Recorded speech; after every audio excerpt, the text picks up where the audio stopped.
ഫലിഫില മകമിയം അലിഫക്ഷരപുരിൽ ബിസ്മില്ല അരിമ കലൈ ഖുത്ബനു ദിനം ഖുർആനിൽ അളകുറ്റല ഗുരി ബിസ്മില്ല അളകുറ്റല ഗുരി ബിസ്മില്ല അഹിദത്തിലെ അലിഫിയം അലിഫക്ഷരപുരിൽ അരിമ കലൈ ഖുത്ബനു ദിനം ഖുർആനിൽ അളകുറ്റല ഗുരി ബിസ്മില്ല അളകുറ്റല ഗുരി ബിസ്മില്ല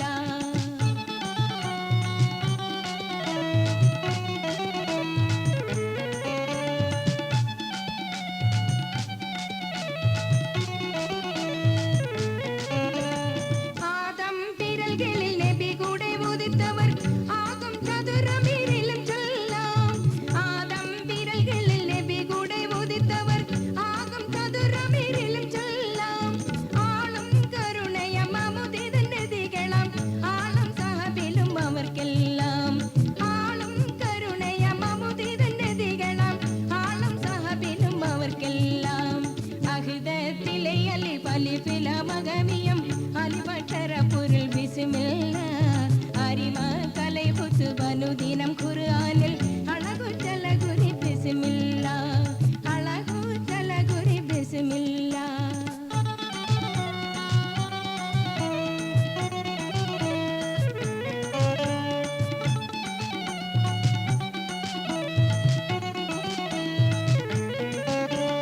നീ തന്തരുള്ളവരോട് തുടർന്നവരിലും ലേശം കിരുബയും വഴങ്ങല്ലോ നീ തന്തരുള്ളവരോട് തുടർന്നവരിലും ലേശം കിരുബയും വഴങ്ങല്ലോ തീർത്തും ബൽദഹു കബീദ് ബിഹഖിഹും നീ തന്തരുൾ മനദുറവല്ല തീർത്തും ബൽദഹു കബീദ് ബിഹഖിഹും നീ തന്തരുൾ മനദുറവല്ല അഹിദത്തിലെ അലിഫ് അലിഫില മകമിയം അലിഫക്ഷരപുരിൽ ബിസ്മില്ല അരിമ കലൈ ഖുത്ബനു ദിനം ഖുർആനിൽ അളകുറ്റല ഗുരി ബിസ്മില്ല അളകുറ്റല ഗുരി ബിസ്മില്ല അഹിദത്തിലെ അലിഫ് അലിഫില മകമിയം അലിഫക്ഷരപുരിൽ ബിസ്മില്ല അരിമ കലൈ ഖുത്ബനു ദിനം ഖുർആനിൽ അളകുറ്റല ഗുരി ബിസ്മില്ല അളകുറ്റല ഗുരി ബിസ്മില്ല. പ്രിയ ശ്രോതാക്കളെ, അസ്സലാമു അലൈക്കും. ലോക മുസ്ലിങ്ങൾ ആത്മാഭിമാനപൂർവ്വം എക്കാലവും സ്മരിക്കപ്പെടുന്ന ഇസ്ലാമിൻ്റെ ശാശ്വതമായ നിലനിൽപ്പിനു വേണ്ടി ഭൂമിയിൽ ആദ്യം നടന്ന മഹത്തായ ബദർ യുദ്ധത്തിൻ്റെ 1-2 ഭാഗങ്ങൾ സഹൃദയരായ നിങ്ങളുടെ സമക്ഷം അവതരിപ്പിച്ച ഞാൻ ആ യുദ്ധത്തിൻ്റെ 3-ാമത്തേതും അവസാനത്തേതുമായ ഭാഗത്തേക്ക് കടക്കുകയാണ്. ബദർ യുദ്ധം എന്നാൽ എന്ത്, അതിൻ്റെ ആരംഭം എങ്ങനെ, അതിൽ പങ്കെടുത്ത ശക്തികൾ ഏതൊക്കെ തുടങ്ങിയ കാര്യങ്ങൾ മുൻ പറഞ്ഞ 2 കാസറ്റുകളിലൂടെ വിശദീകരിച്ചു കഴിഞ്ഞു. കൊടുമ്പിരി കൊണ്ട യുദ്ധത്തിന്റെ യഥാർത്ഥ രൂപവും നാം ദർശിച്ചു കഴിഞ്ഞിരിക്കുന്നു. ഇസ്ലാമിന്റെ ശത്രുക്കളിൽ അതിശക്തനായിരുന്ന അബൂജഹലിന്റെ പതനമാണ് നാം ഏറ്റവും ഒടുവിൽ കണ്ട ദൃശ്യം. രണഭൂവിൽ അവശനായി മഹാമേരു കണക്കെ മലർന്നു കിടക്കുന്ന ആ ഭീകരന്റെ വിരിമാറിൽ കയറിയിരിക്കുന്ന അബ്ദുല്ലാ ഇബ്നു മസ്ഊദ് റളിയല്ലാഹു അൻഹു എന്ന സഹാബിയുടെ രോഷാഗ്നി ആളിക്കത്തുന്ന ആ ഭാഗത്താണ് നാം കഴിഞ്ഞ തവണ പിൻവാങ്ങിയത്. അവിടെ മുതൽ തന്നെ നമുക്ക് ആരംഭിക്കാം. അബൂജഹലിന്റെ പരിഹാസ വാക്കുകൾ കേട്ട് കേട്ട് കോപം കൊണ്ട് കലിതുള്ളിയ മനസ്സോടെ ഇബ്നു മസ്ഊദ് സ്വന്തം വാൾ വലിച്ചൂരി. അബൂജഹലിന്റെ കഴുത്തിനെ ലക്ഷ്യമാക്കി അദ്ദേഹം ആഞ്ഞെന്ന് വെട്ടി. റബ്ബറിൽ പതിച്ച തടിക്കഷണം കണക്കെ ആ വാൾ തെറിച്ചു പൊങ്ങുകയാണ് ഉണ്ടായത്. സഹാബി തെല്ലെന്ന് അതിശയിച്ചു. അടുത്ത ക്ഷണം അദ്ദേഹം സർവശക്തിയും ഉപയോഗിച്ച് ആ ഞാഞ്ഞു വെട്ടുകയായി. എത്ര വെട്ടിയിട്ടും ജഹലിന്റെ കഴുത്തിൽ ഒരു പോറൽ പോലും ഏൽപ്പിക്കുവാൻ ആ ഖഡ്ഗത്തിന് കഴിഞ്ഞില്ല. ഇബ്നു മസ്ഊദ് ആകെ അമ്പരന്നു പോയി, ആകെ തളർന്നു പോയതുപോലെ. അത് ശ്രദ്ധിച്ച അബൂജഹൽ ഒരു പരിഹാസ ചിരിയോടെ പറയുവാൻ തുടങ്ങി, യജമാനന്മാരെ കൊന്ന പല അടിമകളെ കുറിച്ച് നാം കേട്ടിട്ടുണ്ട്. ഒരു കാര്യം ഓർക്കുമ്പോഴാണ് ഞാൻ ഇപ്പോൾ ദുഃഖിക്കുന്നത്. ഒരു എളിയവന്റെ കയ്യാൽ മരിക്കേണ്ടതായി വരുന്നല്ലോ എന്നുള്ളതാണത്. ഒരു ഖുറൈശി പ്രധാനിയായിരിക്കണം എന്റെ ഘാതകനെന്ന് ഞാൻ ഇപ്പോഴും ആഗ്രഹിക്കുന്നു. ഒന്ന് നിർത്തിയിട്ട് അബൂജഹൽ തുടർന്നു.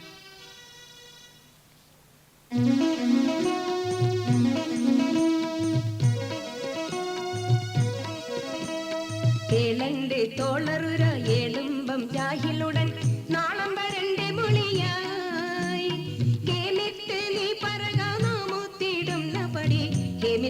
ഹാമിദവനിൽ കേമിത്ത് നീ പറകാനാമുത്തിടുന്ന പടി കേമിത്ത ഹാമിദവനിൽ കേളുറ്റു എൻ പകയൻ നാളൊക്കെയും വഹബിൻ മോൾ പെറ്റ മൈന്ദനവനാ കൂശാതെ ഇക്കുവലൈ പേശാതിരിക്കരുത് നേശാതറുത്ത തലൈ നീ കൂശാതെ ഇക്കുവലൈ പേശാതിരിക്കരുത് നേശാതറുത്ത തലൈ നീ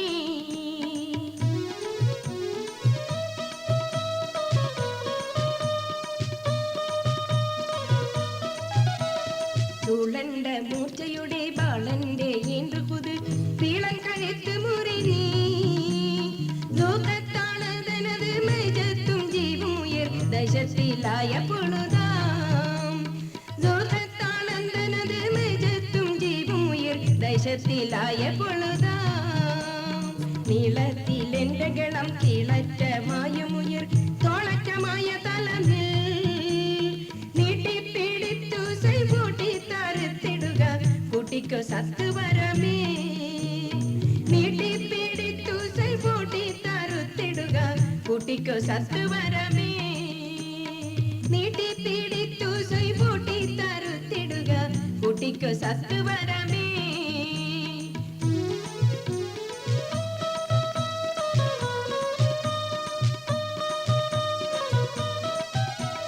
ചിരം കൊണ്ട് പോയ തുമി ഹരം വെണ്ട ഹാമിദുടെ തിരുമുമ്പിൽ വൈത്തിടുകിലോ സിംഗത്തർ കാണുവത് സംഗീത ജായവുകൾ തങ്കിത്ത് പോണുവതിനാം സിംഗത്തർ കാണുവത് സംഗീത ജായവുകൾ തങ്കിത്ത് പോണുവതിനാം അരികർ തരിത്തുടനെ തിരുടക്കാരുത്തനുടെ ശിരസൈ വിടുത്ത് കഥയാൽ ആലായെ കോനെ ഉനയിലനത്തനുപ്പവനിൽ റാതുറ്റ നാളുമടവേ ആലായെ കോന ഉനയിലനത്തനുപ്പവനിൽ റാതുറ്റ നാളുമടവേ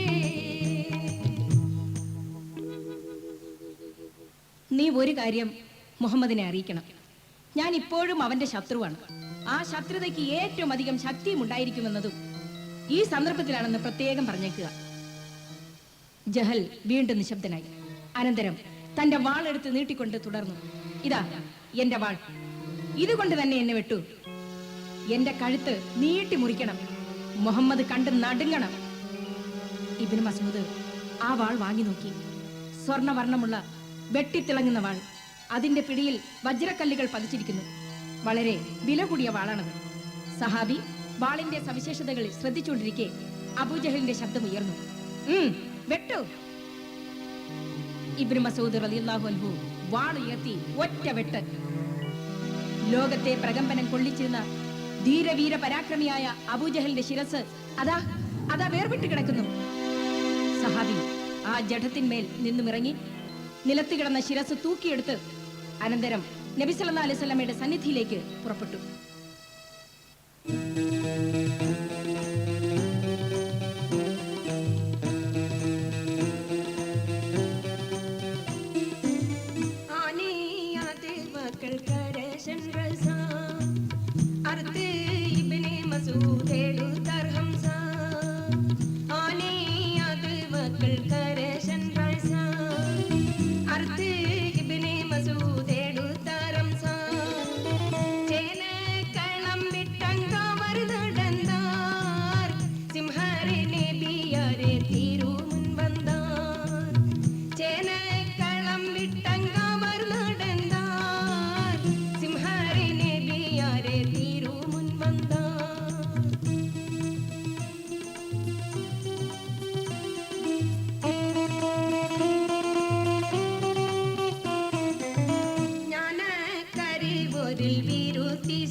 പോതൽ ശൂഷന്ത് നിപ്പവ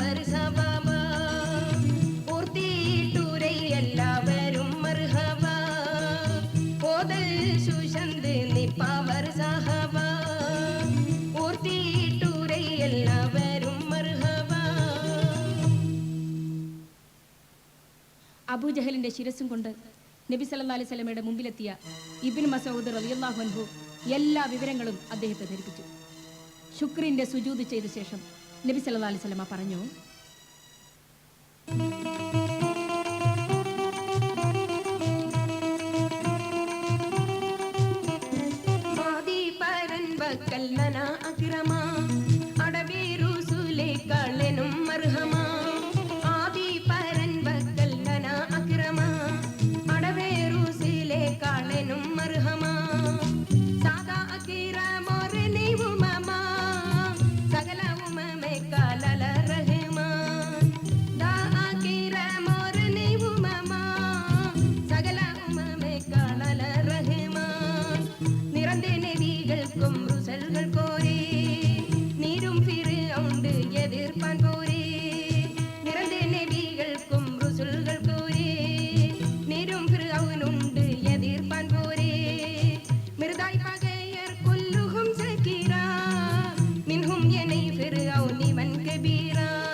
ഞാൻ മുർസലുകളിൽ ശ്രേഷ്ഠനും എൻ്റെ അനുയായികൾ അനുയായികരിൽ ശ്രേഷ്ഠരുമായതുപോലെ എൻ്റെ ശത്രുക്കളിൽ ശ്രേഷ്ഠനാകുന്നു. മൂസാ നബിയുടെ ശത്രു അവസാന നിമിഷത്തിലെങ്കിലും ബനു ഇസ്രായേൽ വിശ്വസിച്ചവനെ കൊണ്ട് ഞാനും വിശ്വസിക്കുന്നു എന്ന് പറയുകയുണ്ടായി. എൻ്റെ ശത്രു മരണസമയത്തും അതിന് സന്നദ്ധനായില്ല. തൻ്റെ ശത്രുത ശക്തമാക്കുകയാണ് ചെയ്തിരിക്കുന്നത്. എല്ലാ പ്രവാചകന്മാർക്കും ശത്രുക്കൾ ഉണ്ടായിരുന്നു. നിശ്ചയമായും എൻ്റെ ശത്രു അബൂജഹൽ തന്നെ. അനന്തരം നബി സല്ലല്ലാഹു അലൈഹി വസല്ലമയും സഹാബാക്കളും യുദ്ധകളത്തിലേക്ക് ചെന്നു. അവിടെ ശ്മശാനമൂകത തളം കെട്ടി നിന്നിരുന്നു. മൃതശരീരങ്ങളെല്ലാം നിരന്നു കിടക്കുന്നു. തടവുകാരായി പിടിക്കപ്പെട്ട ഖുറൈശികളെ അല്പം അകലത്തായി മാറ്റി നിർത്തിയിരിക്കുകയാണ്. മരിച്ചവരും പിടിക്കപ്പെട്ടവരും ഒഴികെയുള്ള മറ്റെല്ലാ ഖുറൈശികൾ ജീവനം കൊണ്ട് ഓടി രക്ഷപ്പെട്ടിരിക്കുന്നു.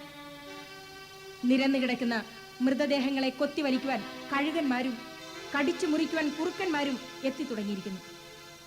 പച്ചമാംസത്തിന്റെയും ചുടുചോരയുടെ ഗന്ധം അന്തരീക്ഷത്തിൽ നിറഞ്ഞു നിൽക്കുന്നു. 13 ശുഹദാക്കളുടെ മൃതദേഹങ്ങൾ ബദറിൽ തന്നെ സംസ്കരിക്കപ്പെട്ടു. ആകെ 14 സഹാബികളാണ് ബദർ യുദ്ധത്തിൽ ഷഹീദായത്. അവരിൽ ഒരാളായ ഉബൈദ് റളിയല്ലാഹു അൻഹു മടക്കയാത്രയിൽ സഫ്രായിൽ വെച്ചായിരുന്നു അന്ത്യശ്വാസം വലിച്ചത്. അബൂജഹലിന്റെ ശിരസറ്റ ജഡം ഒരു പ്രത്യേക സ്ഥലത്ത് കിടപ്പുണ്ടായിരുന്നു. അതിൽ ധരിക്കപ്പെട്ടിരുന്ന വസ്ത്രങ്ങൾ അഴിച്ചു മാറ്റി പരിശോധിച്ചപ്പോൾ മേനിയാകെ നീരുകൊണ്ട് വീർത്തതായും കറുത്ത പാടുകൾ ഉള്ളതായും കാണപ്പെട്ടു. ശത്രുക്കളുടെ മൃതദേഹങ്ങൾ പൊട്ടക്കിണറ്റിലിട്ട് മൂടുവാൻ നബി സല്ലല്ലാഹു അലൈഹി വസല്ലമ കൽപ്പിച്ചു. അതനുസരിച്ചുകൊണ്ട് സഹാബികൾ അവിടെ അടുത്ത് തന്നെ ഉണ്ടായിരുന്ന ഒരു പൊട്ടക്കിണറ്റിലേക്ക് മൃതദേഹങ്ങൾ നിക്ഷേപിക്കുവാൻ തുടങ്ങി.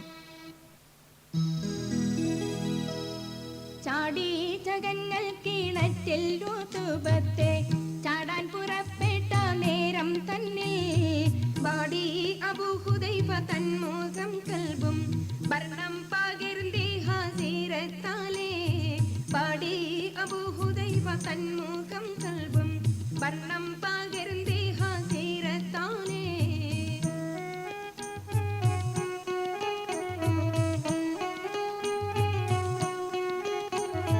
നേടിയ കൂട്ടത്തിൽ ചേരായി പാപാരമായി നിൽക്കുമ്പോൾ താഹാനെ എതിർത്തവർ ഹമ്മും വൻകമ്മേറ്റം നാഹിരായി എമ്പി തിരുവായാരുൾ തൂലൻ കീ എതിർത്തവൻ ഹമ്മും വൻകമ്മേറ്റം നാഹിരായി എമ്പി തിരുവായാരുൾ തൂലൻ കീ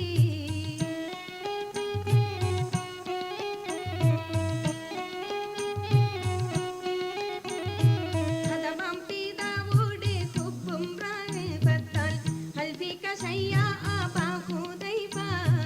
قد خالت وهاوي والله لا فيا قادر غلايا لو يلام هذا قد خالت وهاوي والله لا فيا قادر غلايا لو يلام هذا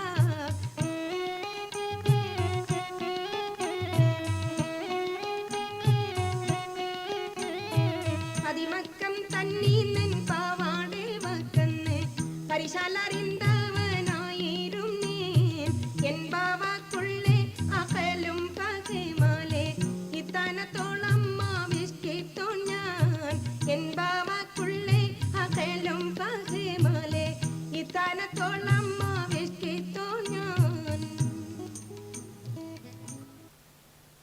ശവം കിണറ്റിലേക്ക് ഇടുന്നത് കണ്ടപ്പോൾ അബൂ ഹുദൈഫ റളിയല്ലാഹു അൻഹു എന്ന സഹാബിയുടെ കണ്ണുകൾ നിറയുന്നത് നബി സല്ലല്ലാഹു അലൈഹി വസല്ലം ശ്രദ്ധിച്ചു. അല്ല, അബൂ ഹുദൈഫ കരയുകയാണോ? യുദ്ധരംഗത്ത് കരുത്ത് കാട്ടിയ നിന്റെ മനസ്സ് ഇത്ര ലോലമാണോ? അതോ ബാപ്പയെ കിണറ്റിലിട്ടതിന്റെ പേരിലാണോ നീ കരയുന്നത്? നബി ചോദിച്ചു. യാ റസൂലുള്ളാഹ്, അതുകൊണ്ടല്ല ഞാൻ കരഞ്ഞത്. എന്റെ ബാപ്പയുടെ മൃതദേഹം എവിടെ ഇട്ടാലും എനിക്ക് സങ്കടമില്ല. എന്റെ പരിപൂർണ സമ്മതം ഇക്കാര്യത്തിൽ ഉണ്ട് താനും. എന്നാൽ പരിശുദ്ധമായ ഇസ്ലാം ദീനിനെ പുണരാതെയാണല്ലോ അദ്ദേഹം മരിച്ചതെന്ന് ഓർക്കുമ്പോൾ എനിക്ക് കരയാതിരിക്കാൻ കഴിയുന്നില്ല റസൂലേ. അബൂ ഹുദൈഫ പറഞ്ഞു. അബൂ ഹുദൈഫ റളിയല്ലാഹു അൻഹുവെ സമാശ്വസിപ്പിച്ച ശേഷം ഉമയ്യത്തിന്റെ ശവം കണ്ടപ്പോൾ നബി സല്ലല്ലാഹു അലൈഹി വസല്ലം പറഞ്ഞു, അത് കിണറ്റിലേക്ക് ഇടണ്ട. ഉമയ്യത്തിന്റെ മൃതദേഹം വല്ലാതെ വീർത്ത് വികൃതമായി അസഹ്യമാംവിധം നാറിക്കൊണ്ടിരുന്നു. നബി സല്ലല്ലാഹു അലൈഹി വസല്ലമയുടെ നിർദ്ദേശപ്രകാരം അത് ഒരു പ്രത്യേക കുഴിയിലിട്ട് മൂടുകയും ചെയ്തു. മറ്റു ശവങ്ങളെല്ലാം കിണറ്റിലിട്ട് കഴിഞ്ഞപ്പോൾ നബി സല്ലല്ലാഹു അലൈഹി വസല്ലമ അവിടേക്കടുത്തു. കിണറ്റിലേക്ക് നോക്കി നിന്നുകൊണ്ട് അദ്ദേഹം പറയുവാൻ തുടങ്ങി. ആറ്റല്ലയർ സൗത്താൽ കിണറി കൊള്ള വിളിത്തൂരയ്യ അഹ്ലൽ ഖലീബുൻകൾ തരുത്തൻ വാക്കറിന്തി കൊൾവീൻ എന്ന റസൂലണ്ടും അമൈത്തുള്ളേ ഇലാഹെ കൊണ്ടും ഏകൻ കലാമാലും മുഅ്മിനുൻ ഒരു കൂട്ടമേ അന്നാൾ മണി മക്കം പതിയെന്നും വൈത്തിൻ എന്ന അധികം പക ചെയ്ത് പുറപ്പെട്ടിത്തവരായി ഉൺകൾ. അള്ളാഹു ഏകനാണെന്നും ആരാധനക്കർഹൻ അവൻ മാത്രമാണെന്നും ഞാൻ അവന്റെ റസൂലാണെന്നും നിങ്ങളെ വിശ്വസിപ്പിക്കുവാൻ ഞാൻ എത്ര കണ്ട് ശ്രമിച്ചു. പക്ഷേ നിങ്ങളത് ചെവിക്കൊണ്ടില്ല. എന്നെയും എൻ്റെ അനുയായികളെയും നശിപ്പിക്കുവാനാണ് നിങ്ങൾ തീരുമാനിച്ചത്. നിങ്ങൾ ഞങ്ങളെ വല്ലാതെ ദ്രോഹിച്ചു. സ്വന്തം നാട്ടിൽ നിന്ന് മാട്ടി ഓടിച്ചു. അവസാനം നിങ്ങൾ സത്യനിഷേധികളായി തന്നെ മരിച്ചിരിക്കുന്നു. എൻ്റെ വാദങ്ങൾ ശരിയാണെന്ന് ഇപ്പോഴെങ്കിലും നിങ്ങൾക്ക് ബോധ്യമായോ? ഈ ദൃശ്യം പലരെയും അത്ഭുതപ്പെടുത്തി. കിണറ്റിൽ കിടക്കുന്ന ശവങ്ങളോടാണ് നബി സല്ലല്ലാഹു അലൈഹി വസല്ലമ ചോദിക്കുന്നത്. അവർക്ക് ഇത് കേൾക്കുവാൻ കഴിയുമോ? പലരും അടിച്ചെങ്കിലും ഉമർ റളിയല്ലാഹു അൻഹു അത് അന്വേഷിക്കാൻ തന്നെ തയ്യാറായി. അള്ളാഹുവിന്റെ റസൂലേ, അങ്ങയുടെ വാക്കുകൾ കേൾക്കുവാനുള്ള കഴിവ് ആ ശവങ്ങൾക്കുണ്ടോ?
ചൊല്ലുന്ന മഖാമലൽ ഉലാവുടയോർ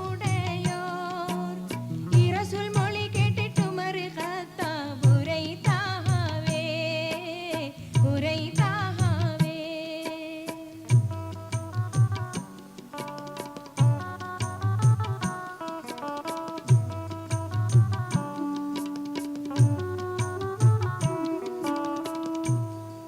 ഉമർ റളിയല്ലാഹു അൻഹുവിന്റെ ചോദ്യം കേട്ടപ്പോൾ നബി സല്ലല്ലാഹു അലൈഹി വസല്ലമ പറഞ്ഞു, തീർച്ചയായും ഞാൻ പറയുന്നതെന്തും അവർക്ക് കേൾക്കുവാൻ കഴിയും, എന്നാൽ മറുപടി പറയുവാൻ കഴിയില്ലെന്ന് മാത്രം. 70 ഖുറൈശി പടയാളികളെയാണ് മുസ്ലിം സൈന്യങ്ങൾ തടവുകാരായി പിടിച്ചത്. അവരെ കൈകൾ പിന്നോട്ട് കെട്ടിയ നിലയിൽ സൂക്ഷിക്കപ്പെട്ടു. പിന്നീട് മുസ്ലിമായി തീർന്ന അബ്ബാസ് റളിയല്ലാഹു അൻഹു, അലി റളിയല്ലാഹു അൻഹുവിന്റെ സഹോദരനായ ഉഖൈൽ, നബി സല്ലല്ലാഹു അലൈഹി വസല്ലമയുടെ പിതൃവ്യ പുത്രനായ നൗഫൽ, സൈനബ റളിയല്ലാഹു അൻഹയുടെ ഭർത്താവായ അബുൽ ആസി തുടങ്ങിയവരും തടവുകാരുടെ കൂട്ടത്തിലുണ്ടായിരുന്നു. എന്നാൽ ആർക്കും പ്രത്യേക വിട്ടുവീഴ്ചയ്ക്ക് നിൽക്കാതെ എല്ലാവരെയും ഒരുപോലെ ബന്ധനസ്ഥരാക്കുകയാണ് നബി സല്ലല്ലാഹു അലൈഹി വസല്ലമ ചെയ്തത്. യുദ്ധം പൂർണ്ണമായും അവസാനിച്ചു. അനന്തര കൃത്യങ്ങൾ നിർവഹിക്കപ്പെട്ടു. എങ്കിലും നബി സല്ലല്ലാഹു അലൈഹി വസല്ലമയും സഹാബികളും ഉടനെ മടങ്ങിയില്ല. അവരെ സംബന്ധിച്ചിടത്തോളം അന്ന് രാത്രി മുഴുവനും അള്ളാഹുവിനോടുള്ള നന്ദി പ്രകടനത്തിന്റെ സമയമായിരുന്നു. നേരം പുലരുവോളം സുജൂദിലും മറ്റുമായി കഴിച്ചുകൂട്ടി. ഇതിനിടയിൽ തടവുകാരുടെ ഭാഗത്തു നിന്നും ഒരു ദീനരോദനം ഉയർന്നു കേട്ടു. നബി സല്ലല്ലാഹു അലൈഹി വസല്ലമ ഒരു സഹാബിയെ വിവരം അന്വേഷിക്കാൻ അയച്ചു.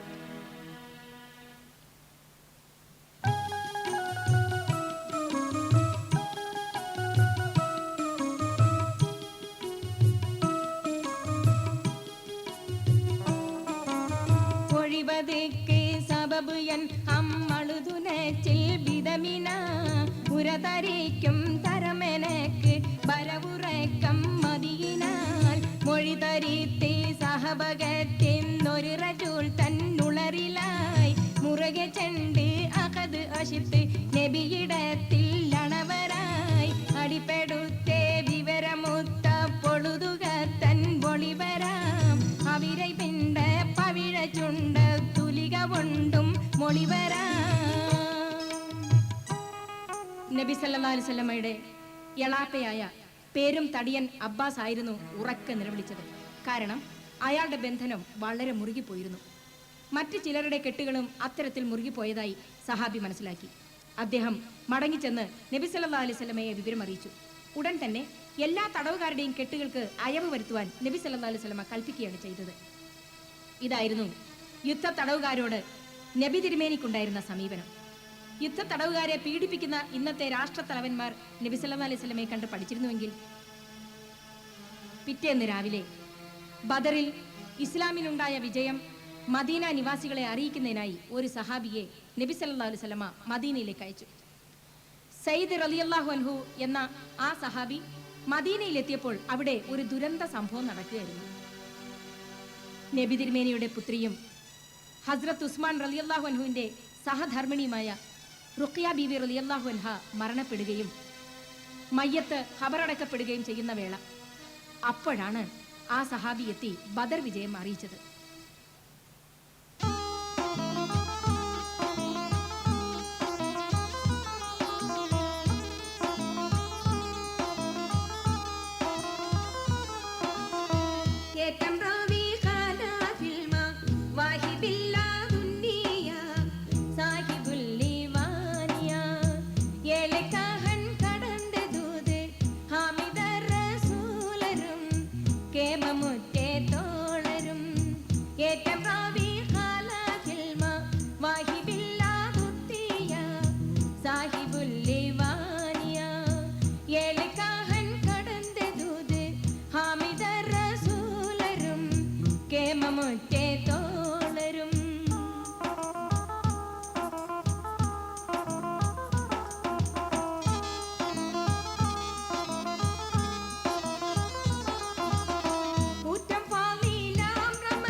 மதிரமில்லாகல்களே தீனுரந்த பேர்களே சாயிபூனா நபிக்கும் தோழரில் பதர்பூ தூகதாய் நல்வழி மாலிகதாய் ஹதிஜிரக்குள் பெட்டே பின்வா பலஹும் ஆரிகதாய் ரோபுஹும் റവീഹദായ്. ആ ദുഃഖത്തിനിടയിലും ജനങ്ങൾ ആഹ്ലാദിക്കുകയായി. കയ്പും മധുരവും കലർന്ന ഒരു ദിവസമായി തീർന്നു അന്നവർക്ക്. എന്നാൽ മക്കയിലെ ഖുറൈശികളുടെ നില ഏറെ പരിതാപകരമായിരുന്നു. ജബൽ ഖുബൈസ് മലയുടെ മുകളിൽ നിന്നും ഒരു വിളി ഉയർന്നു, പ്രിയപ്പെട്ട മക്കാക്കാരെ. ഇത് കേട്ടവർ മുഴുവൻ സ്വന്തം ഭവനങ്ങളിൽ നിന്നും ഓടിയിറങ്ങി അവിടേക്ക് പാഞ്ഞു. ബദറിൽ ഖുറൈശിപ്പട ജയിച്ചെന്നും മുഹമ്മദിനെയും കൂട്ടരെയും നിലംപരിശാക്കിക്കൊണ്ട് അബൂജഹലും കൂട്ടരും വിജയശ്രീലാളിതരായി മടങ്ങി വരുന്നു എന്നുമുള്ള കർണപീയൂഷകമായ വാർത്ത കേൾക്കുവാൻ വേണ്ടിയാണ് അവരെല്ലാം പാഞ്ഞു ചെന്നത്. എന്നാൽ യുദ്ധരംഗത്ത് നിന്നും പ്രാണനും കൊണ്ടോടിയ ഹൈഷമാൻ എന്നയാളാണ് മലമുകളിൽ നിന്നിരുന്നത്. നാം വലിയൊരു വിപത്തിൽപ്പെട്ടിരിക്കുന്നു, അയാൾ വിളിച്ചു പറഞ്ഞു. നമ്മുടെ പ്രിയങ്കരനായ നേതാവ് അബൂജഹൽ ഉൾപ്പെടെ പല പ്രധാനികളും കൊല്ലപ്പെട്ടിരിക്കുന്നു. സന്തോഷ വാർത്ത ശ്രവിക്കാൻ ഓടിക്കൂടിയവരുടെ കാതുകളിൽ ഇടുത്തിയ കണക്കെയാണ് പതിച്ചത്. അബൂജഹൽ മരിച്ചെന്നോ? അവർക്കത് വിശ്വസിക്കാൻ കഴിഞ്ഞില്ല. മറ്റാരൊക്കെയാവും മരിച്ചത്? അവർ ഹൈഷമാനെ സമീപിച്ച് തിരക്കി. മഹാവീര പരാക്രമികളായ ഉത്തുബത്തും ഷൈബത്തും ഉമയ്യത്തും ഖാലിദും അടക്കമുള്ള പലരും വധിക്കപ്പെട്ടു. പലരെയും അവർ തടവുകാരാക്കുകയും ചെയ്തു. പിന്നെ ഒരു കൂട്ട നിലവിളിയായിരുന്നു അവിടെ ഉയർന്നത്. പുകുന്തവരെല്ലാരിൽ ഉൾപ്പെട്ടവൻ താൻ പൊട്ടിക്കരഞ്ഞിട്ടതിപ്പാൻ മൊളിന്താൻ ഇകൾ വാർത്ത കേൾപ്പീരയ അഹ്ല മക്ക ഇറങ്ങി ബലാലും ഇതിക്കിൽ ഹലാക്കാം അറിവീന ബുൽഹക്കം മറ്റും മികന്തേ അസുമാ ഉരത്തവരെല്ലാം ഇറന്തേ പറയും മഖിബാറുകൾ കേട്ടുള്ള നേരം ഫകുല്ലുഹും ഹൈറൻ നിലവിളി ഭാരം. ബദർ പരാജയ വാർത്ത ഖുറൈശികളെ ഒന്നടങ്കം ദുഃഖത്തിലാഴ്ത്തി. അബൂ സുഫിയാൻ അത് കേട്ട് വാ വിട്ട് കരഞ്ഞു. തന്റെ നേതൃത്വത്തിലുള്ള കച്ചവട സംഘം അന്ന് രക്ഷപ്പെട്ടപ്പോൾ തന്നെ താൻ അവരെ അറിയിച്ചതാണ് ഉടനെ ഒരു യുദ്ധത്തിന് പുറപ്പെടരുതെന്ന്. അവരത് ചെവിക്കൊണ്ടില്ല. അതിന്റെ ഫലമാണിത്.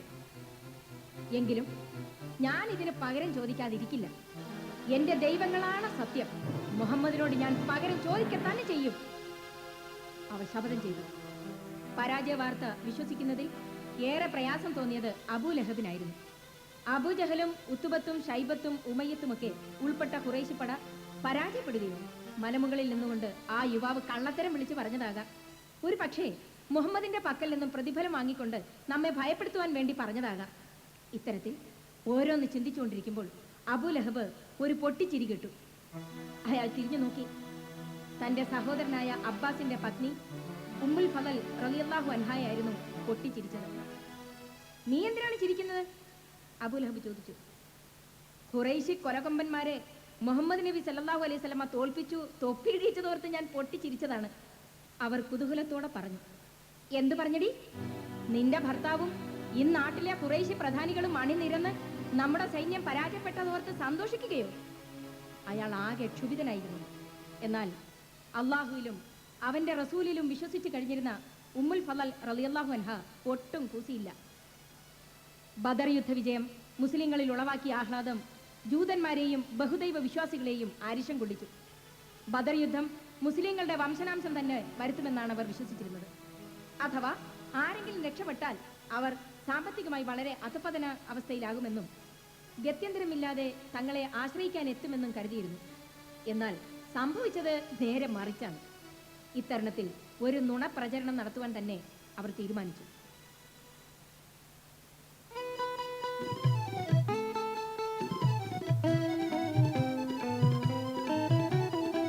മദീനത്തെ യഹൂദികൾ ബദർ പട ജയിച്ചുള്ള വാർത്തകൾ അറിഞ്ഞപ്പോൾ ഹസദായേ എന്ന് മുഹമ്മദ് റസൂലുള്ള വാദിക്കപ്പെട്ടെന്ന് നാട്ടിൽ നാട്ടാരോടെല്ലാം പറഞ്ഞിടലായേ. ചതിയന്മാർ പലതരം പൊടിപ്പും തൊങ്കലും വെച്ച് പ്രചാരം നടത്തുന്നു തെരുവാകെ. ഒപ്പം സഹചരം സഹാബികൾ പലരും ഷഹീദ എന്ന് കുപ്രചാരം നടത്തി നഗരാകെ.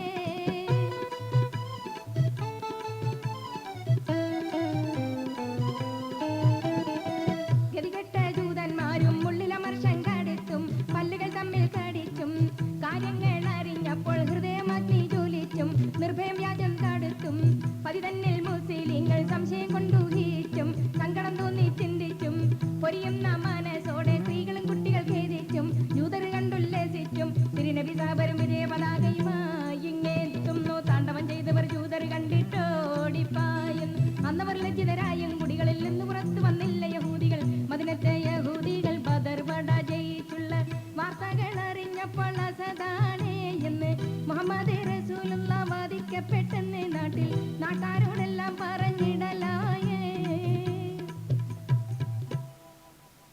മുഹമ്മദും അനുയായികളും ബദറിൽ ദയനീയമാംവിധം കൊല്ലപ്പെട്ടുവെന്നും മറിച്ചുള്ള വാർത്തകൾ ശുദ്ധ അസംബന്ധമാണെന്നും വിളിച്ചു പറഞ്ഞുകൊണ്ട് ജൂതന്മാർ നാടാകെ ഓടി നടക്കുകയും എതിർപടയുടെ വിജയത്തിലെന്നോണം ആഹ്ലാദ പ്രകടനങ്ങൾ നടത്തുകയും ചെയ്തു.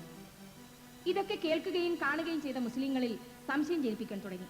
പലരും ജൂതന്മാരുടെ വാക്കുകൾ സത്യമാണെന്നും വിശ്വസിച്ച് വേദനിച്ചു. നബി സല്ലല്ലാഹു അലൈഹി വസല്ലമയും സഹാബികളും 3 ദിവസം കഴിഞ്ഞ് മദീനയിലേക്ക് പുറപ്പെട്ടു. സഫ്ര എന്ന സ്ഥലത്തെത്തിയപ്പോൾ യുദ്ധദ്രവ്യം വീതിക്കേണ്ടതിന്റെ ആവശ്യകത ഉയർന്നു വന്നു. തത്സംബന്ധമായി ഒരു ചർച്ച തന്നെ നടന്നു. യുദ്ധ തടവുകാരെ സംബന്ധിച്ചോ യുദ്ധദ്രവ്യം സംബന്ധിച്ചോ ഇസ്ലാമിക കൽപ്പനയൊന്നും അന്നോളം എത്തിയിരുന്നില്ല. അതുകൊണ്ട് സഹാബികൾക്കിടയിൽ ഒരു ഏകാഭിപ്രായം ഇക്കാര്യത്തിൽ ഉണ്ടായതുമില്ല. ഇത്തരുണത്തിൽ അള്ളാഹുവിന്റെ കൽപ്പന ഇക്കാര്യത്തിലുണ്ടായി. യുദ്ധദ്രവ്യത്തിന്റെ 5/4 ഭാഗം ഭടന്മാർക്കും 1 ഭാഗം പൊതു സ്വത്തിനും അതനുസരിച്ച് വീതിക്കപ്പെടുകയും ചെയ്തു.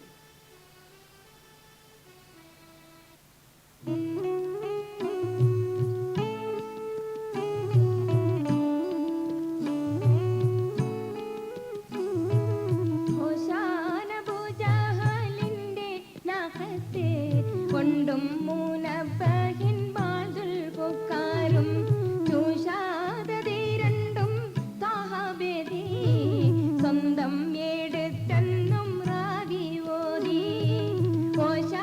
അബൂജഹലിന്റെ നാഖത്തെ കൊണ്ടും മൂനബഹിൻ ബാൽദുൽ പൊക്കാരും ചൂഷാതീരണ്ടും താഹബേദി സ്വന്തം എടുത്തെന്നും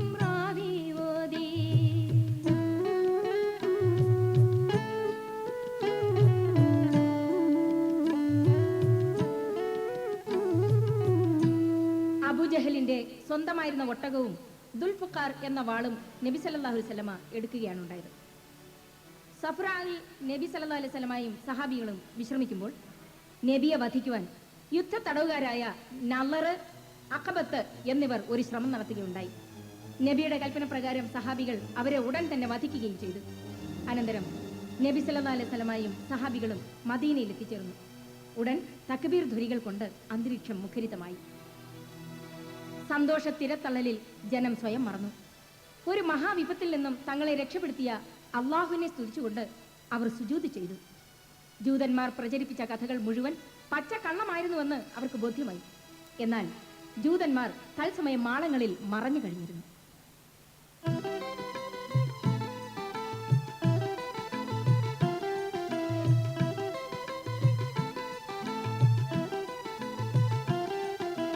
മതിനിറവായേ മാതിക്കെങ്കും മതിമതിയായേ മാദീനത്തിൽ മതിമതയേശി മാദീപിത്തെ മതിതകലായേ മതിമദനത്താൽ മാദീനോരെ മതിമതമാലേ മാദി എന്താം മതിഗഹനത്തിൽ മാദി പന്തേ മതിമതലായേ.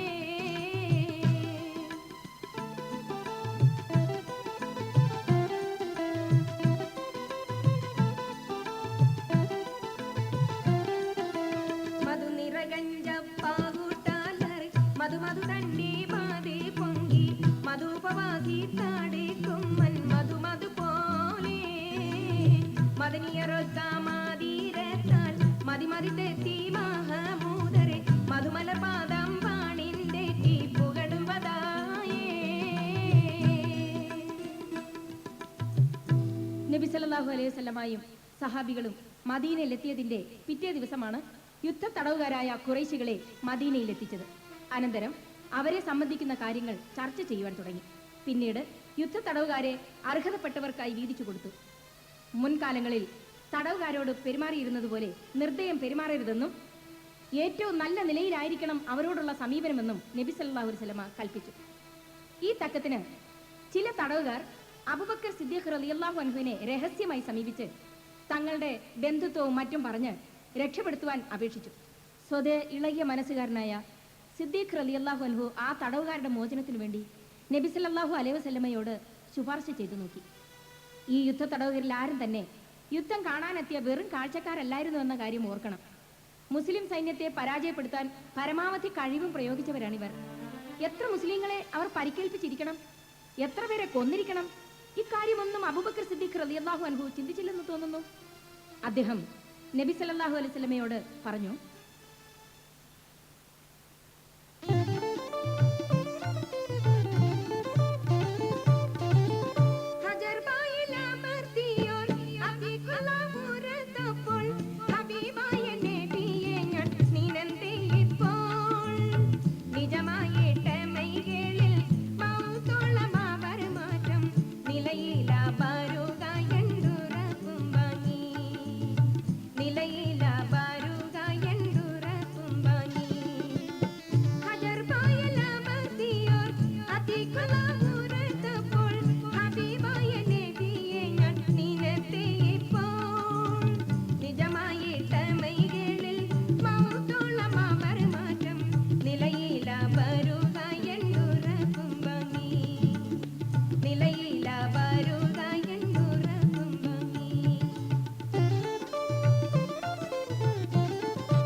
ഈ തടവുകാരിൽ പലരും നമുക്ക് അന്യരല്ല. ഇന്ന് ഇസ്ലാമിന്റെ ശത്രുക്കളായ ഇവർ നാളെ മനസ്സുമാറി ദീനിലേക്ക് വരാനുള്ള സാധ്യത തള്ളിക്കളയാനാവില്ല. അതുകൊണ്ട് ഇവരിൽ ഓരോരുത്തരോടും മരണം വരെ ഇസ്ലാമിനെതിരായി ശബ്ദിക്കുകയില്ലെന്ന ഉറപ്പ് വാങ്ങി പിഴ അടപ്പിച്ച ശേഷം വിട്ടയക്കുന്നതാണ് നല്ലതെന്ന അഭിപ്രായക്കാരനാണ് ഞാൻ.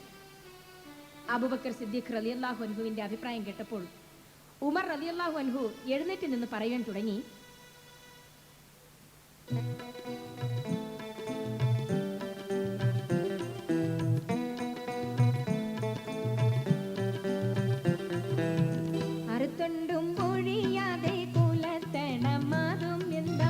അവരെല്ലാം ഇമാമികളവരാകും പരന്തുതം മുമതയും ഇறை തന്റെ കലാമയും മുഖദ്ദിബുന അറുത്തൊണ്ടും മൊഴിയാതെ കുലത്തണം അതും എന്താ അവരെല്ലാം കാവാഫിറിൽ ഇമാമികളവരാകും പരന്തുതം മുമതയും ഇறை തന്റെ കലാമയും മുഖദ്ദിബുന.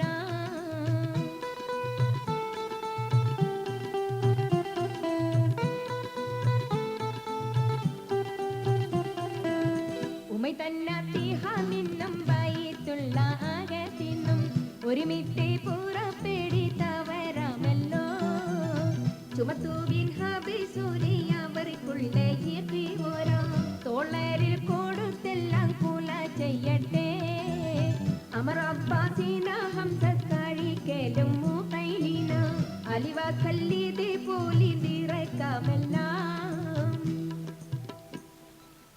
അല്ലാഹുവിന്റെ റസൂലേ, ഈ തടവുകാരിൽ ഒരാളെ പോലും ജീവനോടെ വിടാൻ പാടില്ല. ശത്രുക്കളുടെ നേതാക്കന്മാരാണ് ഇവർ ഓരോരുത്തരും. ഈ ഭയങ്കരന്മാരാണ് അള്ളാഹുവിന്റെ ദൂതനായ അങ്ങയെയും അള്ളാഹുവിന്റെ കലാമിനെയും തള്ളിപ്പറഞ്ഞത്, പരിഹസിച്ചത്. അങ്ങയുടെ അനുയായികളായ ഞങ്ങളെയും ജന്മനാട്ടിൽ നിന്ന് ഓടിച്ചതും. അതുകൊണ്ട് ഇവരെ ഓരോരുത്തരെയും ഇപ്പുറത്തുള്ള അവരുടെ ബന്ധുക്കളെ തന്നെ ഏൽപ്പിക്കുകയും അവരെ കൊണ്ട് വകവരുത്തുകയും വേണം. ഉദാഹരണത്തിന് അബ്ബാസിനെ ഹംസ കൊല്ലട്ടെ, ഉഖൈലിനെ അലിയും വധിക്കട്ടെ. ഈ രണ്ട് അഭിപ്രായങ്ങളെ ശ്രവിച്ച നബി സല്ലല്ലാഹു അലൈഹി വസല്ലമ പറഞ്ഞു,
നബിമാരിൽ ഇബ്രാഹിം നബിയുടെ സ്ഥാനത്താണ് സിദ്ദീഖിന്.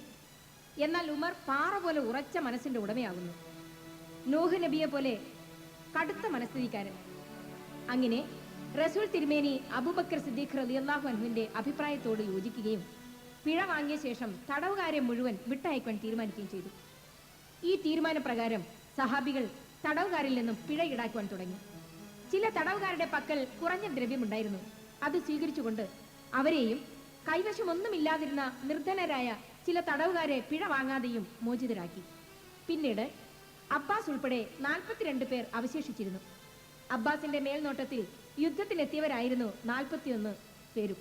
നബി സല്ലല്ലാഹു അലൈഹി വസല്ലമ അബ്ബാസിനെ വരുത്തി കൽപ്പിച്ചു, നിങ്ങൾ 42 പേർ ഇനി ബാക്കിയുണ്ട്. എല്ലാവരുടെയും പിഴ അടയ്ക്കേണ്ടത് നിങ്ങളാണ്. അതുകൊണ്ട് എത്രയും വേഗം അത് അടച്ച് മോചിതരാകാൻ നോക്കൂ.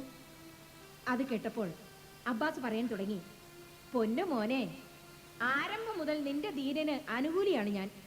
അക്കാര്യം നിനക്ക് തന്നെ അറിയാമല്ലോ. പിന്നെ എന്തിനാണ് നീ എന്നോട് പിഴയടക്കാൻ ആവശ്യപ്പെടുന്നത്?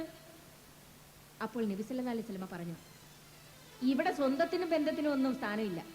ഇത് പൊതുവായ കാര്യമാണ്. തടവിൽ നിന്ന് മോചനം വേണമെങ്കിൽ പിഴ അടച്ചേ പറ്റൂ. പക്ഷെ എന്ത് ചെയ്യാം, എന്റെ പക്കൽ ഒന്നും തന്നെ ഇല്ലല്ലോ. അബ്ബാസ് തീർത്തു പറഞ്ഞു, എങ്കിൽ ഉടനെ മക്കയിലേക്ക് ആളെ അയച്ച് വീട്ടിൽ നിന്നും പണം എടുത്തുകൊണ്ട് വരൂ എന്നായി നബി സല്ലല്ലാഹു അലൈഹി വസല്ലമ. അവിടെ ഒന്നും തന്നെ ഇല്ലെന്നേ. അപ്പോൾ നബി സല്ലല്ലാഹു അലൈഹി വസല്ലമ പറഞ്ഞു,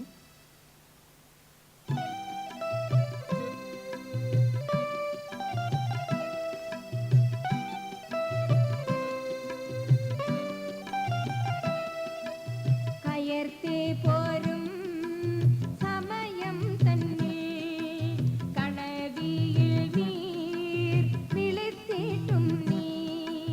കയർത്തേ പോരും സമയം തന്നിൽ കണവിയിൽ നീർ വിളിത്തിട്ടും നീ.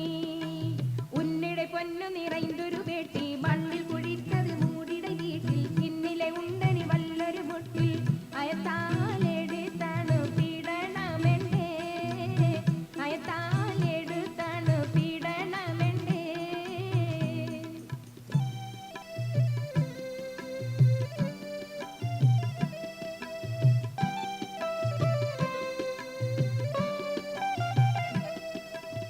അയത്തിപ്പോതിൽ പരുത്തിൻ പൊന്നേ.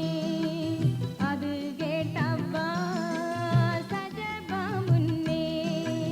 ഉയർത്തില്ലാരും അറിന്തോരില്ല ഉമയ്യെങ്ങിനെ അറിந்து കൊല്ലാൻ. ചൊല്ലിയതല്ല ഖിറൂഹിൽ അമീന നല്ലവരപ്പാസയത്തുടൻ ദീന മല്ലി ബരുത്തി കൊടുത്തു വിദീന. 41 പേരും അവരും പോനാർ. 41 പേരും അവരും പോനാർ. ആളെ അയച്ചത് കൊണ്ടൊന്നും പ്രയോജനമില്ല. അവിടെ ഒരു ചില്ലി കാശും ഇരിപ്പില്ലെന്നേ അബ്ബാസ് പറഞ്ഞു. അപ്പോൾ നബി സല്ലല്ലാഹു അലൈഹി വസല്ലമ അബ്ബാസിന്റെ മുഖത്തേക്ക് ഉറ്റുനോക്കി. യുദ്ധത്തിന് പുറപ്പെടും മുമ്പ് ഒരു പെട്ടി നിറയെ സ്വർണം ഭാര്യയെ ഏൽപ്പിച്ചുകൊണ്ട് ഇത് വീടിന്റെ പിന്നിൽ കുഴിച്ചിടുവാൻ പറഞ്ഞിരുന്നുവല്ലോ. ഉടൻ ആളെ അയച്ച് അതിങ്ങോട്ട് എടുപ്പിക്കൂ നബി സല്ലല്ലാഹു അലൈഹി വസല്ലമ ആവശ്യപ്പെട്ടു. അബ്ബാസ് അത്ഭുതപ്പെട്ടുപോയി. ഭൂമിയിൽ മറ്റാരും അറിയാത്ത ഈ രഹസ്യം നീ എങ്ങനെ അറിഞ്ഞു? അയാൾ ചോദിച്ചു. ജിബ്രീൽ അലൈഹിസ്സലാമാണ് എന്നെ അറിയിച്ചത്, നബി സല്ലല്ലാഹു അലൈഹി വസല്ലമ വ്യക്തമാക്കി. ഏതായാലും അപ്പോൾ തന്നെ അബ്ബാസ് ആ പെട്ടി വരുത്തുകയും പിഴ അടച്ചുകൊണ്ട് എല്ലാവരും മോചനം നേടുകയും ചെയ്തു. പ്രിയപ്പെട്ടവരെ, ബദർ യുദ്ധത്തിൽ മൊത്തം 313 പേർ പങ്കെടുത്തു എന്നാണ് സാധാരണയായി പറയാറുള്ളത്. എന്നാൽ 305 പേർ മാത്രമേ രണാങ്കണത്തിൽ ഇറങ്ങിയുള്ളൂ. ശേഷിക്കുന്ന 8 പേർ പല കാരണങ്ങളാൽ യുദ്ധരംഗത്തു നിന്നും ഒഴിവാക്കപ്പെട്ടു നിന്നിരുന്നു. അവരെ സംബന്ധിച്ച് പറഞ്ഞാൽ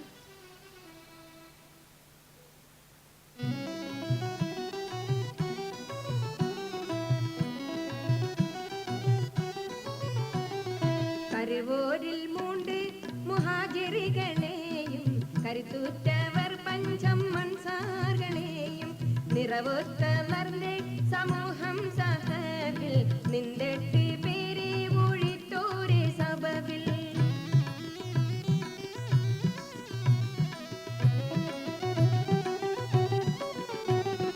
ബിരീദർ ത്വാഹ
മുഹാഹിറുകളെയും 5 അൻസാറുകളെയും ആണ് ഒഴിവാക്കപ്പെട്ടിരുന്നത്.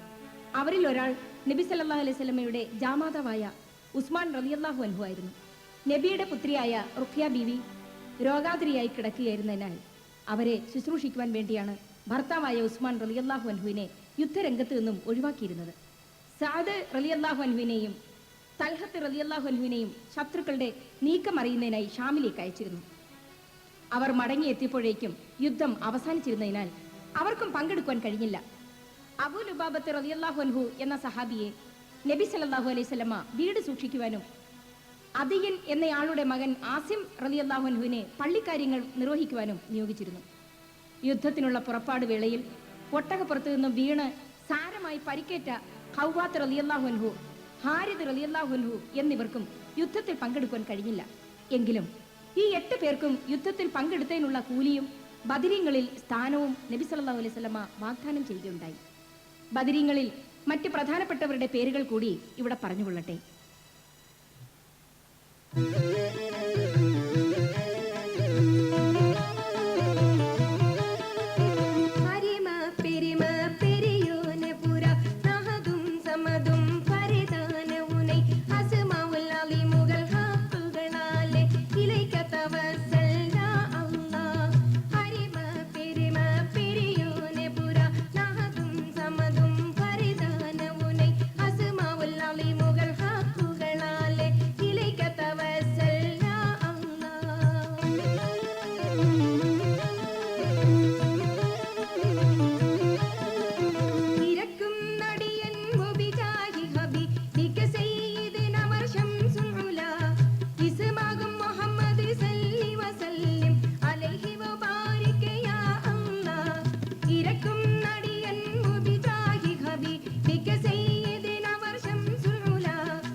എങ്കിലും അവയൊക്കെ പ്രതിപാദിക്കുവാൻ സമയം അനുവദിക്കാത്തതുകൊണ്ട് പല സംഭവങ്ങളെയും സ്പർശിക്കാതെ വളരെ ചുരുങ്ങിയ രീതിയിലാണ് ഞാനിവിടെ അവതരിപ്പിച്ചിരിക്കുന്നത്.